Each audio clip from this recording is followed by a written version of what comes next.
వెన్నుపోట్లు గొడ్డలి వేట్లకు పేటెంట్ జగన్ రెడ్డిదే.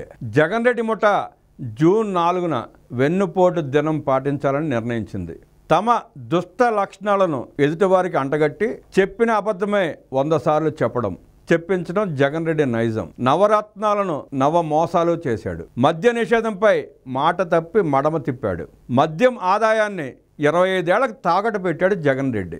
నాసి రకం మద్యం పోసి వేలాది మంది ప్రాణాలు పోగొట్టి వారి మాంగళ్యాలు మంటగలిపాడు.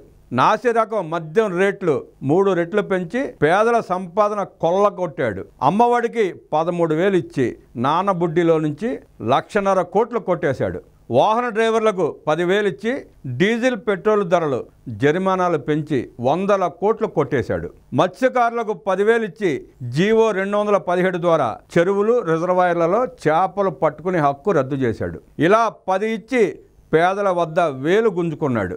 సుమారు 10 లక్షల ఎకరాల అసైన్మెంట్ భూములను జగన్ రెడ్డి ముఠా కబ్జా చేసింది.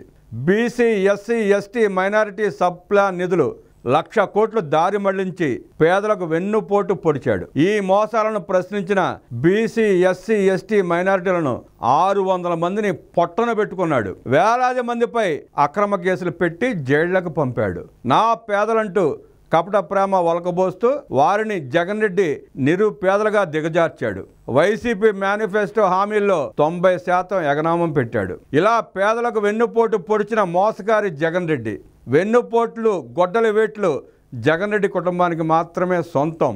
జింకా వెంకట నరసయ్య అనే బీసీ పారిశ్రామికవేత్త జగన్ రెడ్డి తాత రాజారెడ్డికి తన బైరటీస్ గనుల్లో ఉద్యోగం కల్పించాడు.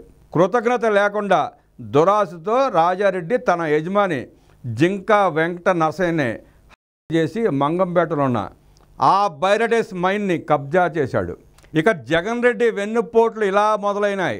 1,00,000 కోట్ల దోపిడీకి వేదిక ఉపయోగపడ్డ కాంగ్రెస్కి వెన్నుపోటు పొడిచి వైసీపీ పార్టీని స్థాపించాడు. వైసీపీని స్థాపించిన శివకుమార్కి వెన్నుపోటు పొడిచి ఆ పార్టీని కబ్జా చేశాడు.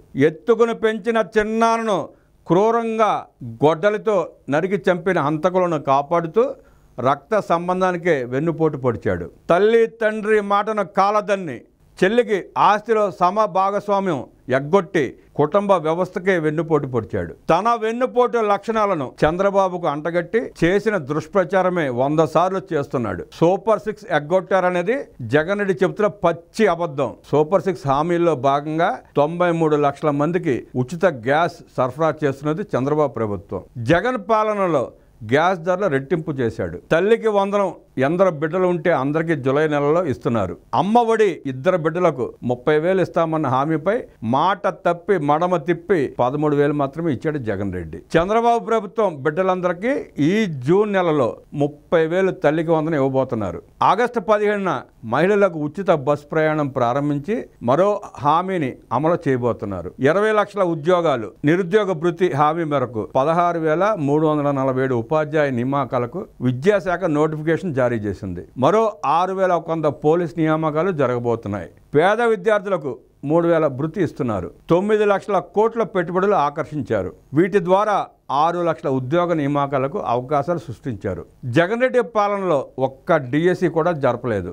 గ్రూప్ 1 అవినీతిమయం చేసి మెరిట్ విద్యార్థులకు అన్యాయం చేశాడు. నిరుద్యోగ భృతి రద్దు చేశాడు. కమిషన్ల కోసం పరిశ్రమలపై దాడి చేసి పెట్టుబడులు పొరుగు రాష్ట్రాలకు వెళ్లే స్థితి కల్పించి నిరుద్యోగం పెంచాడు. పట్టభద్రులలో నిరుద్యోగం 24%తో దేశంలో మొదటి స్థానానికి చేరింది.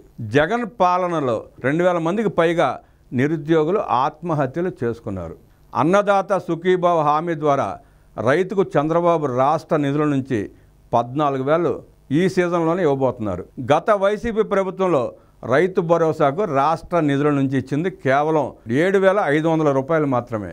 2023-24లో జగన్ రెడ్డి పాలనలో ఖరీఫ్, రబీ 2 సీజన్లలో 41 లక్షల మెట్రిక్ టన్నుల ధాన్యం కొనుగోలు చేయగా చంద్రబాబు ప్రభుత్వం ఇప్పటికే 53 లక్షల మెట్రిక్ టన్నుల ధాన్యం కొనుగోలు చేసింది. ధాన్యం కొన్న 6 నెలలకు కూడా జగన్ రెడ్డి రైతులకు నిధులు జమ చేయలేదు. కూటమి ప్రభుత్వంలో ఇప్పుడు 24 గంటల్లోనే నగదు జమ చేయబడుతోంది. ఆడబిడ్డ నిధి అమలుకు కసరత్తు జరుగుతోంది. జగన్ పాలనలో 10 లక్షల కోట్లు అప్పు చేశాడు. దీనికి వడ్డీ అసలు కలిపి ఏడాదికి 60,000 కోట్లు చెల్లించాలి. దీనికి అదనంగా 1,40,000 కోట్లు బకాయిలు చెల్లించాలి. రోడ్లు నిర్మాణాలు, గృహ నిర్మాణాలు, తాగునీటి ప్రాజెక్టులకు ఖర్చు పెట్టాలి. అభివృద్ధి సంక్షేమాన్ని సమన్వయం చేసుకుంటూ ప్రతి హామీ అమలు దిశగా చంద్రబాబు ప్రభుత్వం కృషి చేస్తోంది. జగన్ రెడ్డి పాలనలో 90% మేనిఫెస్టో హామీలు అమలు చేయనేలేదు. జగన్ రెడ్డి ముఠా కుంభకోణాల కేసుల నుంచి ప్రజల దృష్టి మళ్లించడానికే ధర్నాల డ్రామా ఆడుతున్నారు. ఎన్ని డ్రామాలు ఆడినా ప్రజలు జగన్ రెడ్డి అబద్ధాలను నమ్మే స్థితిలో లేరు అన్న వాస్తవాన్ని వైసీపీ నాయకులు గుర్తించకపోవడం, వాళ్ళ రాజకీయ జీవితమే ప్రశ్నార్థకమయ్యే పరిస్థితి ఉందనడంలో అనుమానం లేదు.